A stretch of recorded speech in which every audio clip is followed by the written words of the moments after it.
Just talk a little bit about how you've started to develop a good sense of teamwork and how you don't take things personally. The same things that you just now said, but now we'll really have the camera on. You started it. Yeah, you did. You did, yeah. Do we want to get everybody's name first? That would be very helpful. Let's Yeah. start here and say and spell your name and we'll come around. First and this and is last just name. for my purposes, not for anything else. Go right ahead. Arlae Alston, A-R-L-A-E. Corey Vestal, C-O-R-E-Y. Last names too? Sure. Yes. Oh. V-E-S-T-A-L. Thank you. Raina Fleck, R-E-I-N-A-F-L-E-C-K. Very good. Elizabeth Tapia, E-L-I-Z-A-B-E-T-H-T-A-P-I-A. Thank you. We need a last name spelling here. Alston, A-L-S-T-O-N. Very good. And I think I'm set here. And So Corey's going to start. I'm starting. Go right ahead. I think the basis of all of our work is strong because of our strong team. And I think our team is really based on trust. I think we've developed this trust through team meetings and getting to know each other. It's been really helpful to meet and discuss how we like to receive feedback and when are good times to receive feedback. I know it's not always great for us to receive feedback on the floor. Sometimes it's after class. I know for myself I don't like to receive feedback before class, so I'm getting to really know each other. It's helpful. And when I think about trust, part of the trust is that it's okay for us to have disagreements, that like in any relationship, disagreements are part of life, and sometimes most of my best learning comes out of disagreement. And this team is very open to know that rather than me being passive-aggressive around Corey leaving sand on the climb instructor, I know I can come to Corey and say, hey, what happened? This morning there was some sand in the climb instructor. How come you didn't sweep? And Corey could say, I had a late pickup yesterday. And that gets me an idea of that she didn't do it on purpose. And so part of this team is that we assume the best of everyone. That this is something that it's life, and life gets in the way sometimes. And I guess we give each other the same kind of respect that we give the children. That children don't break things because they want to break. Children don't bite each other because they want to bite each other. There's a healthy impulse, and we put that practice into our own relationships.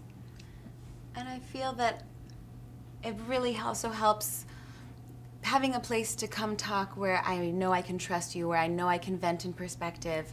I know I can say those things that can sometimes not feel good to say, can help me then move to the next place in my work.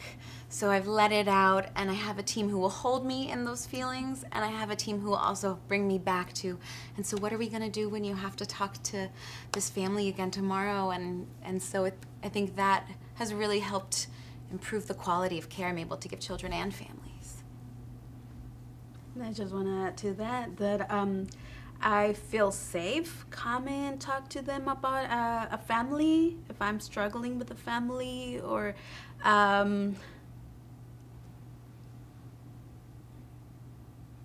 that we all come together and come up with a plan, or oh, this is some ideas or that you can do with this family, or what you said, Elizabeth, reminded me too of the struggling, that it's okay to say I am struggling too.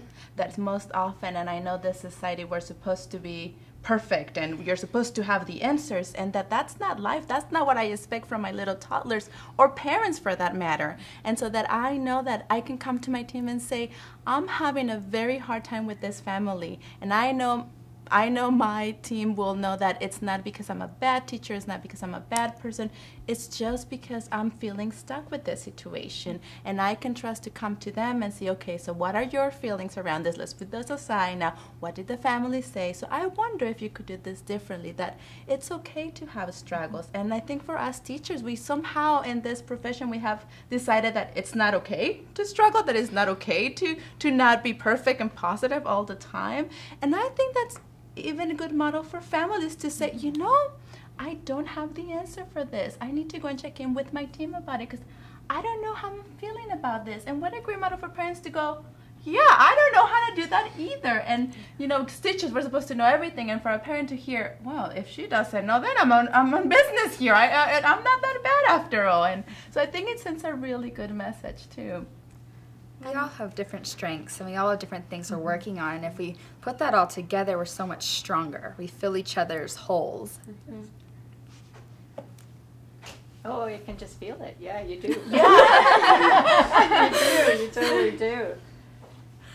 Great. And should we have you talk, Elizabeth, about the primary care and what's important about primary care? Yeah, what I think about primary care is that it's so important at this age because at this age children get the sense of trust and relationship and attachment, and as we teachers need to have a small group of children so that we better support not only the child but also the family.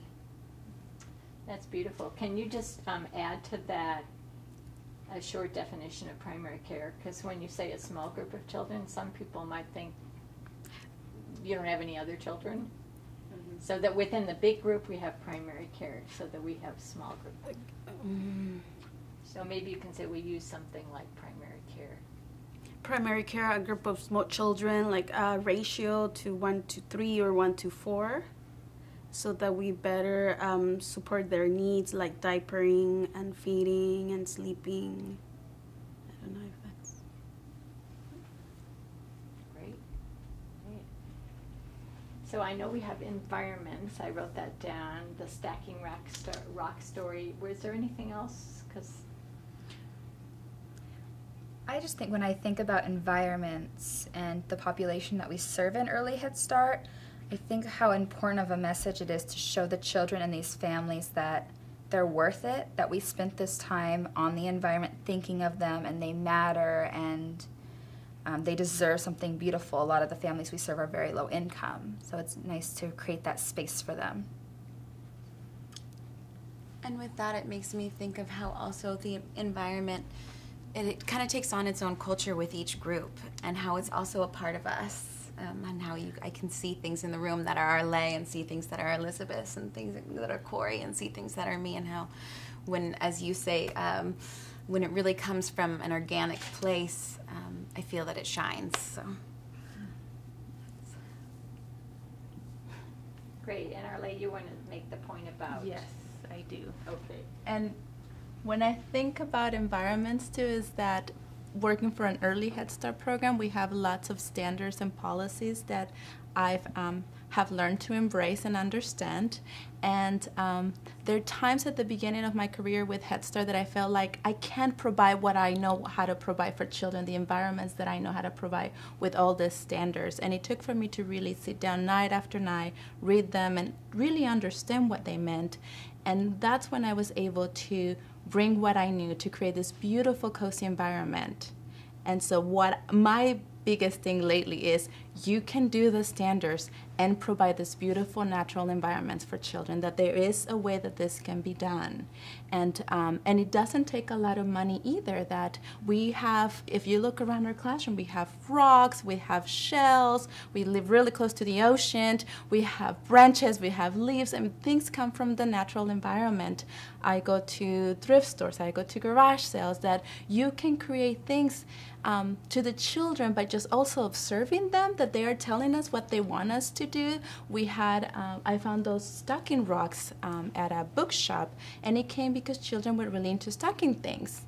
And I felt what a great opportunity to provide something natural. It's heavy, it's different sizes, there's the math, the eye-hand coordination. Right there, I covered 2 standards for a Head Start, that I can still provide materials and a great environment meeting all those standards that we have, and even with licensing, that I can have a conversation. That's an important thing that I keep talking to teachers about, that you need to be able to talk and sell your stuff in a way that you need to be able to explain. Yeah, let me tell you about this class over here with the bells. This is what children learn, that we do really need to go back to our books and do our reading so that we're able to, because we are professionals and we take these classes and we spend all this time doing homeworks.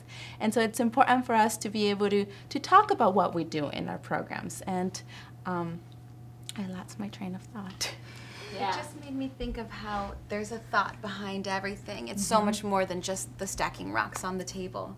There's all of that intention there. Yes, that's what I'm always telling the team. Okay, why did you set that up? What's the intention here? I just thought it looked pretty. No, not a good answer. There has to have an intentionality so that every single piece in this classroom, if you go around, will tell you a story about it, why that's there. That it has to be meaningful to the group. It has to be meaningful to the teachers, like Reina was saying, that you can't do this beautiful environments for children, but it's okay for teachers to put in their own little thing. Like, I'm really into the Zen font, so I have the water table because water and rocks toddlers are really into that, but it also has a peaceful part of me that I like, that I'm working on. And so that you don't get to just sort of say, oh, I saw it in this book and it looks pretty and that's what my children are working on. But you make it organic. You make it yourself. We are here more than 8 hours a day sometimes. So you need to have it in a way that you like it to, that you're comfortable to. It's sort of like when you have your old little shoes and you put them on and it feels comfortable. That's how your classroom needs to feel to you. Just comfortable. You settle in it. And if you're comfortable with that, my belief is that children and families will be absolutely able to explore and experiment and do the things that they ought to do, and they have the right to do that. And it reminds me of what you were saying, Corey, that it is for our families sometimes this is what the course says they need to do, and some of them sometimes are really angry that they don't want to do this, or that life has beat them up, that this is their last chance to be a parent. And so it is, we talk meeting after meeting about how do we make this place where they feel we've been waiting for you. We want you here. This is a place for you. Absolutely. So we'll do signs on the doors, and we know we're getting a family. Welcome to so-and-so's families. That we provide couches, doll size. We want them to feel wanted in our program. Great. You all are fabulous. Fabulous. Do you feel like we need to